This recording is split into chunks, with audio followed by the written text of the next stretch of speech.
know what sucked? The Phantom Menace. That was the film that introduced us to midi-chlorians and Jar Jar Binks, and started the overall decline of Star Wars. I could talk about it all day, but everyone's already done that. With the new movies, we got more games. Lots of games. Stop. There was one good game though. At least I think so.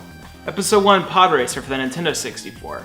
This game was made by LucasArts and launched on the same day as the films in 1999.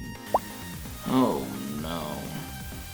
On startup, we're greeted with a cutscene of Babby Anakin Skywalker racing the Boonta Eve Classic. Right when you start getting into it though, the cutscene abruptly ends and takes us to the title screen. Let's create a new file and get started. Been a long while since I played this, so let's go with Anakin for starters. Our first race is at the Boonta training course, probably one of my most nostalgic racing levels in video games. For an N64 game, this looks pretty solid. It's pretty atmospheric. It definitely doesn't suck as hard as the fucking movies. Thankfully, it doesn't stop there. Once you get moving, everything still feels really good. The sound effects are key here though, because you can feel your pod racer as it has weight. Bumping into walls, slamming into the ground, and even boosting has such strong sound effects that you really feel there. You can really feel the power of the red thing. So once you finish the race and celebrate your victory, you're greeted with Watto doing a rendition of the Cantina theme.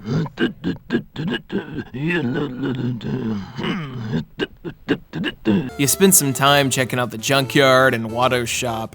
Enjoy yourself some banter and all that prequel goodness. But right here is where the nostalgia ends. Now this is pod racing. No, it's not. There's nothing charming about Jake Lloyd's Anakin yelling at any given moment. And some of these races are long as hell, 2 to 3 minute laps. That's 6 to 9 minutes on a single race, which to some may sound appealing, but it's hard to really get into it when the Nintendo 64 starts frame rate stuttering a few courses into the game. I can't do it. I simply can't do it. For a high-speed racing game, frame rates like this are unacceptable, borderline unplayable. Even with the red RAM, the N64 can't do it. Why did you advertise enhanced with the expansion pack if you're still gonna give me sub 20 frames a second? Nintendo, how did you do this? I'm starting to lose my shit. You fucking suck, you motherfucker! What? Oi! I heard that Sega does what Nintendo! What? Take this, you hairy knob bastard! Can this be? Now this is pod racing! Yeah! This version of the game opens with an actual pre-rendered cinematic, and a long one at that. It starts with the Star Wars style opening, as you'd expect, into the intro of the Boonta Eve Classic. This fucking weird looking thing introduces a bunch of racers, including Sebulba and Anakin, before they take off. And they're off! No, seriously, this is a long cinematic. It shows Gasgano getting owned and then contemplating his life up until this moment. It's near 4 minutes long before it abruptly ends and we're greeted with the most lovely loading screen. Oh yeah, loading screens. The Nintendo 64 version didn't have that. Keep playing!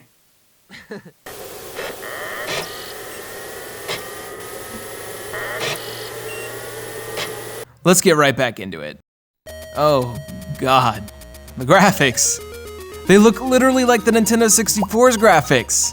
Isn't this the Dreamcast? That console could do this! Why does it look like this? Anyway, after watching Gasgano get owned in the cinematic, I feel bad for him, so let's choose him. Well, the graphics might look about the same, but there is a huge difference in the frame rate. It feels much better, but wait a sec. Where's the sound? No, seriously, where is it? Who did this? What's with this port? There's missing sounds and voices. They took out the and replaced it with.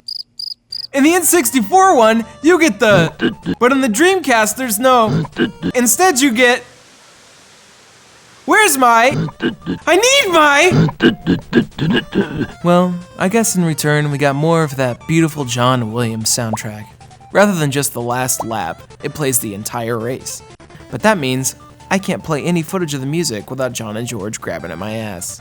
So I'm gonna make up my own Star Wars music. And 1, 2, 3, 4.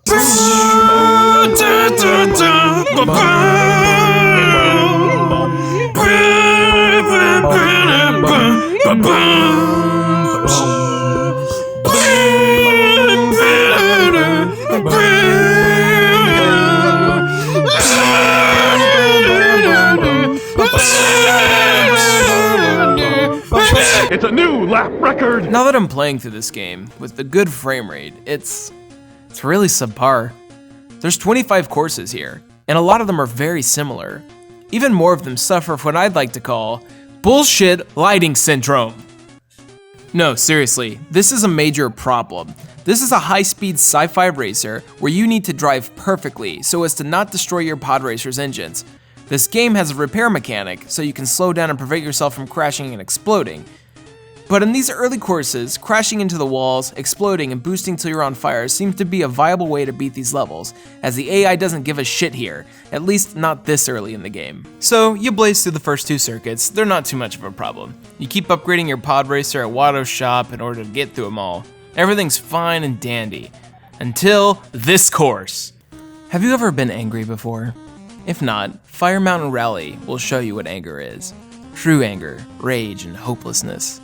Little did I know that the size of Mars Guo's pod racer was going to be a detriment to me. Little did I know I'd be playing this for an hour and a half, well beyond me turning off the camera.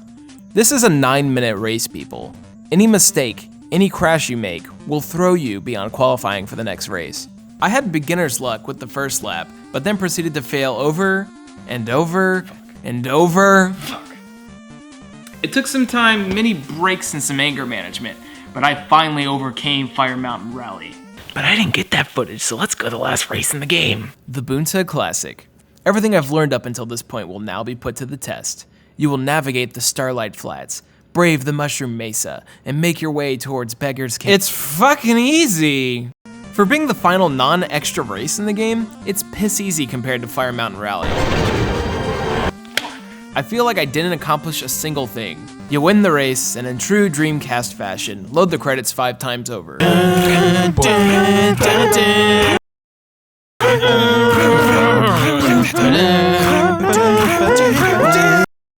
Episode 1 may not have been the best Star Wars movie, and it certainly didn't have the best slew of games, but pod racing's a really cool concept. It really should have been a franchise of its own or something, because the world could use more sci-fi racers, you know? If only there were a sequel. What the hell is this? So I didn't know this, but Pod Racer got a sequel, and it's okay. The game is called Star Wars Racer Revenge, and it focuses more on taking out other pod racers. Gone are the high-speed crashes, and in are slow-paced ramming sequences. Oh look, it's episode 2, Anakin. Gross. Watto here wants you to destroy the other pod racers so he can have parts to sell back to them and other racers. That's the plot, ladies and gentlemen. It's not a bad game per se, but it's just like the first one. It's just alright. There's just so many minor things that bug me here. The game's campaign's only 13 tracks, but since the game is focused on combat, you don't get the high-speed thrill that the original has. Also, it ends really quickly, and in order to unlock everything, you have to beat it with each character in the game, and that's bullshit. Bullshit. So you beat it, but it doesn't matter. I didn't feel anything. Not even Ben Quaterneros here felt anything. Whomever the Hutt presents you with your trophy, but all Ben can think about is the fact that he looks like a woman's genitalia. The end! Well, there's another childhood memory destroyed. Both pod racing games are subpar, and not the games the Star Wars universe truly deserves. But maybe someday, someone will resurrect the Star Wars pod racing franchise. But if you're looking for a solid sci-fi racer, play F-Zero GX instead. I guess what we learned today is not to trust your childhood self, because he's an asshole who thinks Star Wars Episode 1 Pod Racer is a good game. At least there aren't any more Star Wars racing games.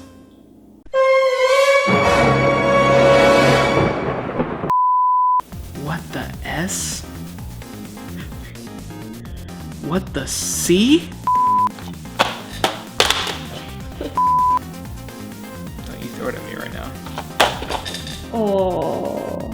but I finally overcame Fire Mountain Rally. But I didn't get that footage, that's because I was racing the game. That was really mean.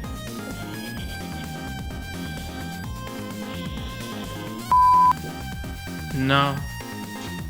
Fun. Fucking hell, man.